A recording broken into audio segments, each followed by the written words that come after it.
নমস্কার, আমি কৃষ্ণা সৃষ্টির তরফ থেকে আজকে স্পেশালি ইয়েলোর একটা ভিডিও নিয়ে এসেছি। অনেক রিকোয়ারমেন্ট আসছে আপনাদের থেকে যে কৃষ্ণা ইয়েলো শাড়ি দেখাও। সরস্বতী পুজো বলুন বা এখন ওয়েডিং সিজনের জন্য গায়ে হলুদের অনেকের রিকোয়ারমেন্ট থাকে, তো বিভিন্ন রেঞ্জের ইয়েলো কালারের কিছু কালেকশন দেখিয়ে নিচ্ছি। সেমি পিওর বোথ দেখাবো। প্রথম দেখুন, এই মাশরুটা রয়েছে স্ক্যালাপ বর্ডারের মধ্যে। মাশরু এটা যাচ্ছে এইভাবে, অ্যান্ড এটা হচ্ছে আঁচলটা। ভীষণ সুন্দর তো বটেই, তাছাড়া মাশরুগুলো ভীষণ সফট হয়। Price is 4800। এটার ব্লাউজ পিসটাতেও কিন্তু এরকম স্ক্যালাপ একটা বর্ডার পেয়ে যাবেন। 4800।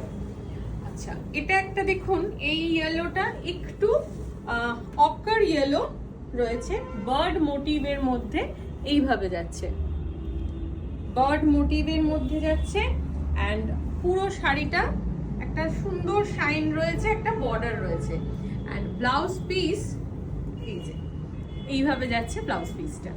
এটার প্রাইস 5200। এটা মাশরু রয়েছে।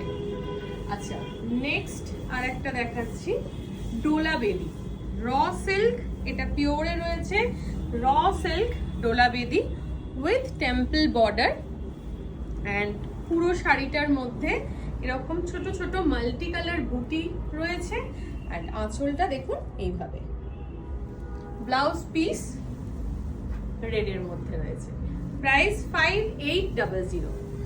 আচ্ছা, এই র সিল্কের মধ্যেই একটা ব্ল্যাক অ্যান্ড ইয়েলো দেখাচ্ছি। দেখুন, ব্ল্যাক অ্যান্ড ইয়েলো এটা রয়েছে, আর র সিল্ক ডোলা বেদি এটা হচ্ছে আঁচলটা, অ্যান্ড এটা হচ্ছে ব্লাউজ পিসটা। প্রাইস 5800। আচ্ছা, নেক্সট একটা দেখাচ্ছি, বেঙ্গল তসর ইয়েলো কালার। ভীষণ সুন্দর কালারটা, অ্যান্ড বর্ডারটা যাচ্ছে এইভাবে, এটা হচ্ছে আঁচলটা। এটার প্রাইস 7500। ব্লাউজ পিসেও কিন্তু এই সেম বর্ডারটারই কাজ পেয়ে যাবেন। আচ্ছা, তসরে একটা নতুন ধরনের ডিজাইন। এটা দেখুন, এটা পুরো সিকোয়েন্স দেওয়া রয়েছে, অ্যান্ড পুরো এইভাবে বর্ডারটা সিকোয়েন্স যাচ্ছে উইভিং এর মধ্যে। মানে এগুলো একদম সুতো দিয়ে ব্যাপারটাকে কিন্তু সেটেল করা রয়েছে, কোনোটা বেরিয়ে যাবার কোনো টেনশন নেই।